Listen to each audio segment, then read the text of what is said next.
Hello and welcome back to Look Who's Talking. No matter how many times you flush a cockroach down the toilet, it always comes back. Wow, that was incredible. What an incredible way to open. Metaphor for what? Resolution of the Dalek. I was going to say, it is Resolution of the Daleks, isn't it? It's called Resolution in the grand tradition of Chibnall giving us terrible episode titles. Yeah. But yeah, you know what? Let's not be negative. What did you think of it? What did you think of this week's episode then? I thought it was really good. It was fun. There were some cool reinventions of the Dalek mythos. Doubled down on some really nice character work. The Doctor felt like the Doctor. Had some really, really strong scenes. It was fun. Yeah, I really enjoyed it as well. I thought it was definitely the best Chibnall episode since the first episode of Series 11. Yes. In terms of his writing. Actually, weirdly enough, it felt like a series finale. It was an open secret that the Daleks were coming back anyway, but with that trailer that had it like just exterminate. I can't remember which paper it was. It was like the Daily Express. It was like Easter egg in the trailer. Did you catch the? And I was like, well, who didn't catch that? Like, who literally? That's not an Easter egg. Black Mirror tier Easter eggs. Hey, look! It's this game called Metalhead. Here's this other game called Nosedive. What's really funny is someone will do an Easter egg video and be like, "What you missed," and that will be like a major point. So in terms of the Daleks in this episode, I thought this was one of the most innovative ways of using them that New Who's done. I thought when I first saw the trailer, this would just be a recut of Dalek. Yeah. But it was different enough that actually it worked really well, and I think it was very clever of Chibnall to take it outside of its shell for pretty much the bulk of the episode. I can't believe I'm saying this. Chris Chibnall had a good science fiction idea here. Yeah. For probably the first time in Series 11. And it did what Cold War did, where it took the Ice Warrior out of its shell, but that didn't make sense and it didn't bring anything new to that monster, whereas this gave you a Dalek being calculated and smart and not having the crutch of just being able to shoot the place up. Yeah, I was going to say, it showed that they're, even when they're completely down, they're intelligent and they're resourceful. And their survival instinct is ridiculous, which I think is what makes them scary. I mean, I'm always a big sort of fan of things in smaller numbers. Being dangerous always make them more effective. Yes. But it was, I really, really enjoyed his use of the Daleks. I really liked that it was kind of docile when it was like attached to walls and stuff and looked kind of harmless. You didn't see its eye. You didn't hear it speak unless it was like through a receptacle, like a person, or when it was in the armour. So that was quite cool. It felt really like disgusting, and the body horror stuff was really cool. Well, the way it was wrapped around people. I was going to say, the way it was actually revealed was awesome, because we were like, oh, it must have snuck off the sewers. Where's it gone? Like, we were sat there, and then like she just abruptly takes her coat off. And the thing is, that was in the car with her, that whole conversation she had with that guy, and it like, she must have been aware with that she'd been wrapped up, and it must have been like, put your coat on. Oh, do you think it knew? Yeah, I think. Do you know what I mean? Like, I think she knew at that point. Yeah, she knew that it was round there. Surely, okay. Surely she must have done. I didn't think she had, because I didn't think she seemed inhuman in their post-conversation. But I think she was like, oh shit, when she realised that really? That's why she was like, I'm a bit shocked right now. Sort of thing. That's what I think. I think she had the coat on. I read it as she was just shaken up, and then when she got to the bathroom, that was when she was... I mean, it doesn't matter anyway. No, either way, like, it was effective. It was an effective twist. And it was a really, really nice way to bring the Daleks back. Yeah. It was a bit frustrating that they didn't actually go and see the Daleks, because I'd be interested to see what Chibnall's redesign of the Daleks actually is. But that's only the fanboys in us. We want to see... Yeah. It didn't detract from the story. It was just a bit annoying, because we were like, oh my god, we can see what the new Dalek designs will be. It was a nice little parallel to see the Dalek building its armour in a similar manner to how the Doctor built her Sonic. Yeah, that was awesome. That was a nice like parallel, wasn't it? And I did like the design. It was a bit weird. The centre was kind of skinny for the casing, but I'm assuming it's supposed to be because it's like a proto Dalek, like even before the ones we saw in the 60s. So what did you think of the Doctor this week? I thought she was great. It was really awesome when... Actually, touching on something that we complained about in a video essay, Moffat's Dalek Problem, where we said that it had become like the Doctor didn't really care every time they saw a Dalek. She was super on it, very Tennant-esque. Like, we got to get rid of this, we got to flush this out. And then when she spoke to the hologram of Oregon from Fresh Meat, who is the supporting guest star the one that gets the tentacles on them. I'm just gonna call it Oregon because I don't actually know the actress's No, name. I can't. I don't know. It's completely escaped me. Yeah, but it doesn't matter. Yeah, Oregon, refresh me. Yeah, that was really cool when she was really aggressive to the Dalek version of her, and then when it was the person that was actually there, she was really nice and she was trying to calm her down. She was telling her to fight it, and also when she confronted the Dalek, cool little roll. Yeah, actually a nice little skid towards the end as well. Oh yeah, and that felt like a bit like what we said about Witchfinders and what we enjoyed about Witchfinders in that you bought that she was the Doctor, like she was resourceful. I really like, this is something that I really like about Chibnall's era in general, which harks kind of back to Russell T Davies. I like that they beat it with a microwave, using resources. They didn't beat it with a load of random rubbish, they beat it with a tool. I thought them getting the microwave on it was a bit, I'm not really sure how they managed that. It was totally Mickey's yellow trucks over the day, which was great, as you say. But Yeah. then the actual execution seemed really easy. They just ran around it, and also like in Rose doesn't like it always stays with me that when she touches the Dalek, it burns, and like I know it's trying to get like an imprint of her, but to me in my head it's always like you can't actually like touch them.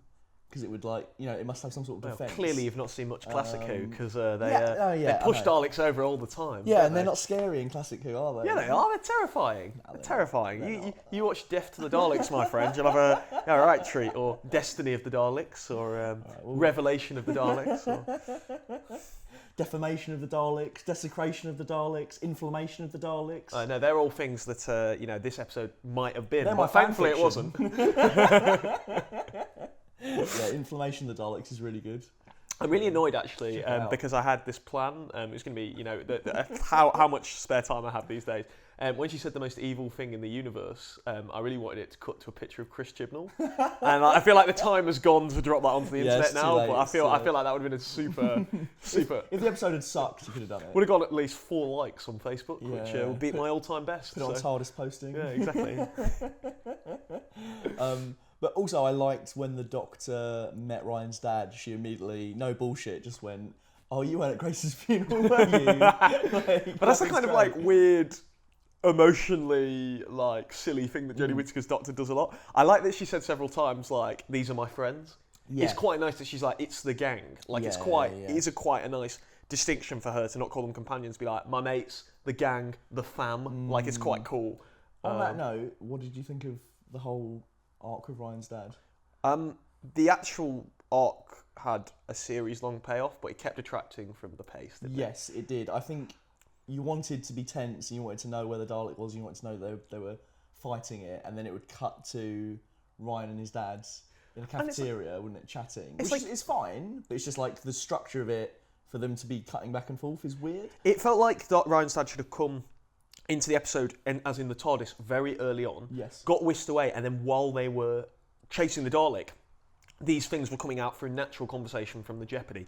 Instead, it felt like, oh, here's our very special moment. Yeah. Oh, here's our other very special moment. It's like, why in was Doomsday, Graham... Jackie Tyler comes with them and does the same thing. And she says, "You promised you'd never harm her," and then she gets harmed. Yeah. That's one of the best bits. Or Mickey, as I think I've used this in a previous look, he's talking about... in School Reunion, Mickey coming to the realisation that he's the Tin Dog, acting on it. Sarah Jane beating the Krillitines whilst saying the thing that ties over the emotional arc in Tenon. Yeah, and it was definitely Tosin Cole's best performance. I think that close-up where he was talking about how it felt to be left by his dad, and what he'd once said to him was really, really strong.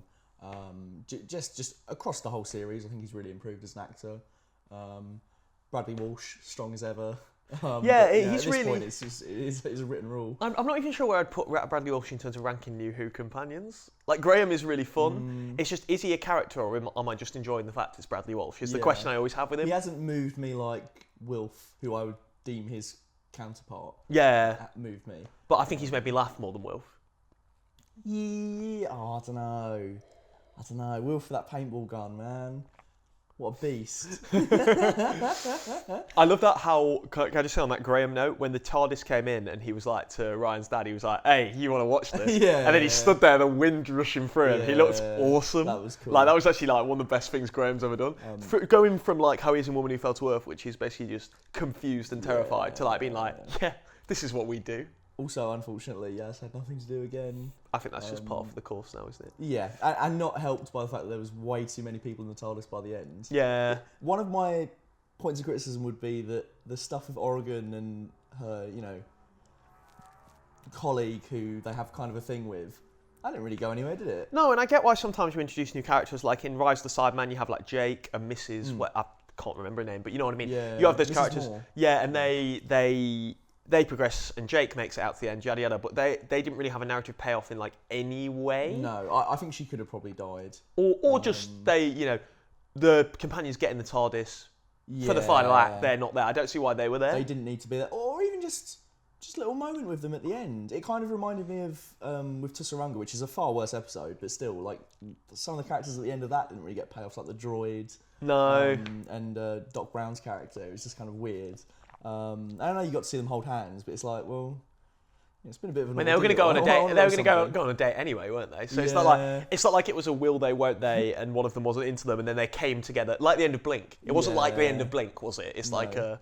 I do kind of like the switcheroo of him going like, oh, this is already like the best year ever, and like we were both like, he's so dead, and he didn't die. So.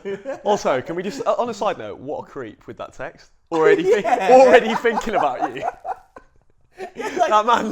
They'd literally just left, and she sort of brushed it off, like, clearly didn't want to speak to him right now.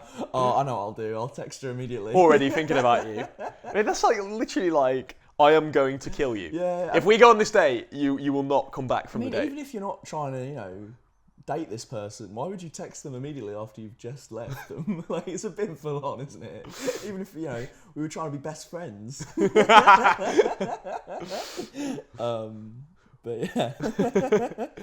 At the start, I liked that they divided up the pieces of the Dalek, and it felt a bit Infinity Gauntlet-esque. They're going to have to like assemble all the pieces to get the Dalek back together. What's that?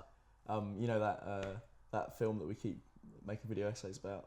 So don't watch anything that goes. Don't well for the channel. You should check it out. Don't really watch anything that goes on the channel. I'm more the face. So. Oh, I see. Yeah. The raw sex appeal. Yeah, exactly. Yeah. But that immediately dispelled my fear that it was going to be similar to Dalek. But then at the same time, that didn't really go anywhere either, did it? I kind of wanted them to globetrot a bit and assemble the pieces. Felt like it was a bit like, hey, we've got the budget, but not quite enough budget. Yeah, we've got the budget to get there for a day. Let's do some recce's. Get a big sense of scale. Yeah. So it seemed like that was a pre-credit sequence, and then there was no credits. Yeah, that was quite odd actually. Yeah. I mean, I was surprised because I just presumed the Dalek, it would do kind of a feature film-esque. Yeah. We have this really long opening scene, it's a Dalek, and then boom. Yeah. But actually the fact that it wasn't like a Dalek immediately actually ended up serving in the episode's favour. Maybe it was cut because it was already quite long. Yeah. I mean, fit in the schedule. I think in terms of, I don't think I can rank this in the Christmas specials because it wasn't. I think this is a different beast entirely. End of time amongst the specials, and End of Time Part 2 is New Year's Day, isn't it? So, well, I think this is in the top half of the holiday specials. Because bearing in mind, that's not me necessarily saying it's an all-time classic. More a testament to there have been a lot of poor holiday specials, right? Oh my God, so like, really it's better than, just off the top of my head, Doctor Widow Wardrobe. It's definitely better than Last Christmas. It's definitely better than. What else? I'm just thinking back through my head. What are some terrible specials? They're pretty bad. I think it's better than Mysterio, even though I'm quite a big defender of Mysterio. I think it's better than Mysterio. It's better than the next Doctor. Mysterio's got a lot of heart. It's better than the next Doctor. Oh, anything's better than the next Doctor. My God. Like, I think it's better than. I think it's in the top half of specials. Yeah. What would you say is the worst Christmas special? Last Christmas. Oh God, this is just going to cause so many comments, isn't it? Well, that's narcissism actually. Maybe like we'll just get one comment on this video. No one cares about what you think. Probably Last Christmas or the Doctor, the Widow, and the Wardrobe. I actually enjoy the Doctor and the Widow and the Wardrobe more, even though I think it's probably worse. Do you know what I mean? Like it's almost so bad that there's some entertainment value in it, whereas Last Christmas is so boring. Last Christmas is painfully boring. Yeah, it's boring. And it doesn't need... A lot of what happens in Last Christmas doesn't need to happen. Yeah. Like you already get the resolution with Danny Pink. You don't need to see him again. And it's just, it's Inception. I don't care. It's Inception. Also, it's really abundantly clear that Jenna Coleman almost was going to leave. Then they decided to keep her. So the whole thing's about her exit, and then it doesn't happen. Yeah. So it just feels redundant as an episode. No, that actually... that's not... That's definitely my least favourite. What about you? Well, Doctor Widow in the Wardrobe's got that sweet role at the start of the episode where he's running away from the fire, and you know, as with this episode, I do like a good Doctor role, but I think that Doctor role was better than this Doctor role.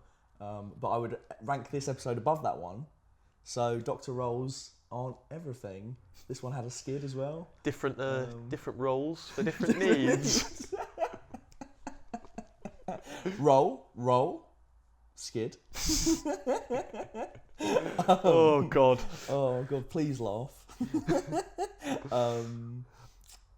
The worst one, it probably is Last Christmas. I have a real soft spot for, on the flip side, for Husband's a River Song, and that's really nice. Actually pushes the story of Doctor Who forward, which the Christmas specials don't really tend to do. I really like Voyage of the Damned. I think it's easy for me. Christmas Carol. I think it's Christmas Carol, and having watched it this year in Christmas as a big middle finger to Chibnall on Christmas Day, I actually really like the Christmas Invasion. I think it's really fun. It's fun, yeah. It suffers from that problem with most regen stories where it's like the Doctor's but you get some good Doctor bits where she's talking about the Doctor and Mickey goes, "Can you just talk for 5 minutes not about the Doctor?" and things like that. Like, there's just some great bits in it that are like quite fun. Yeah. Also, he's got a Satsuma, isn't he? And he kills he tries to kill the Christmas tree with a chair. That's pretty cool. Yeah. And the Christmas tree tries to kill him, which in of itself is. And then she goes, "Help me," and he comes up and goes, "Psst," and just destroys it, and then goes back to sleep again. Yeah, that's quite cool. Okay, yeah, that is a fun episode. But back to this episode, I think it sets up. When I say something good for Series 12, I don't necessarily mean that, because I feel like I'm already going into that mode where I'm like, it could be good, please. But more, a lot of things are tied off. So it's putting us into that position that Series 6 kind of started in that there isn't really anything to carry over, which means they could have a complete U-Haul of it. It gives them the opportunity to do that. The one thing that kind of seems to be setting up an arc was that whole, I need to ring Kate Stewart. What do you mean unit's been dissolved? Like, is that going to be an arc? It will either be that or it's a one joke payoff. It's one or the two. It's strange though, because I feel like even if unit had been dissolved, Kate Stewart would surely be around kicking, trying to fight the good fight. Where is she? A couple of other questions I have is, since the dad's like, do visit, does that mean he'll be a regular in Series 12? Or is that just a one-off guest appearance? And two, will we see Sharon D. Clarke again as Grace? Is she regular cast still? I think we'll see her again. But I'd be surprised if you saw Ryan's dad regularly. Because I suppose he doesn't really have a purpose anymore because that arc's been paid off. Overall, if you're counting it in Series 11, it's in like the top 3 of Series 11. If you're not, it's a good episode. I don't think that's worth a year gap. It's not giving me the greatest episode ever where I can go, oh my days. It's not setting me up for anything where I'm on knife edge to watch the new series. It was never going to do that anyway, because quite frankly, I'm not on knife edge to watch the new series. Even though I'm a mega fan, I'm going to go into it very apprehensively. It does show that Chibnall can do classic monsters. And it annoyingly shows that when they actually put some time and effort in, Chibnall can get a really cool original tone. That felt like Torchwood. It felt big. Imagine if we got that. Imagine if we got 10 episodes of that in Series 11. Even though like there would be niggles and problems and that was a bit bad there, that was a bit bad there. An episode like that every week, you would be like, whoa. Even if there were no classics in that series, if that was the average, that and Woman Who Fell to Earth, you would have walked away with a good series. It's nice that we've ended on a high. But it's annoying because then you look back at something like Tsarunga Conundrum and you're not like, oh, Chibnall's just incompetent. It's more like he can do it and he's been lazy. Oh, he can. This just to me proves the bookends of the series. I mean, hopefully them having that year gap means they're actually going to take their time with the scripts. It could be good. I'm remaining optimistic. It's nice that we ended on a high. It's nice that we got Dalek. More I was going to say before importantly, the end of the year, but it's just beginning, isn't it? What would you rank it? What's the milk rating? Oh, milk ranking. With our new mugs that Chris's parents got him for Christmas. Very lovely. Nice. Go get the branding in there. Thanks, Mama, Papa, Phil Cell. Anyway, what would your ranking be? It would be... I'll go full fat. Yeah, full fat doesn't mean it's perfect, it just means it's good. Yeah, it's fun. I will watch that again. I think that and Woman Who Fell to Earth are the only episodes I'll walk away from Chibnall's era and watch again multiple times. I'd go with that. I'd probably rewatch It Takes You Away. Oh yeah, no, that just because it's so flawed and interesting. And Witchfinders maybe. So that's been Look Who's Talking in 2018, and 2019. Yeah, 2019. Well, for episode reviews. Yeah, thankfully we've got an episode for 2019. So the BBC, on a technicality, can say that Doctor Who is still on every year. But and unless they do a Christmas special, do you think it'll just be keeping New Year specials? I don't know, but I mean, I'll be interested to see if they do one in this year coming up. I hope they do. I think they will. But if they don't, then we'll see you for the new series, which hopefully will be in spring of 2020 and not winter of 2020. But, if they don't do a Christmas special, that means this is the last Doctor Who this decade, isn't it? Yeah. So it's ended on a high, I guess. Yeah, I guess it's ended on a high. What did it start with? End of Time series. Part 2? Didn't it? Yes. Yeah, and then we got Series 5, so hopefully this new decade will kick off with Chibnall's that's greatest true, series. Yeah, hopefully. The first Doctor Who media of each decade Has to be good. Is really strong, yeah. Series 1, Series 5. And Series 12? Series 12. Oh, we have faith, Chibnall. Yeah, Well, doors are closing, but hopefully, hopefully you can hear us.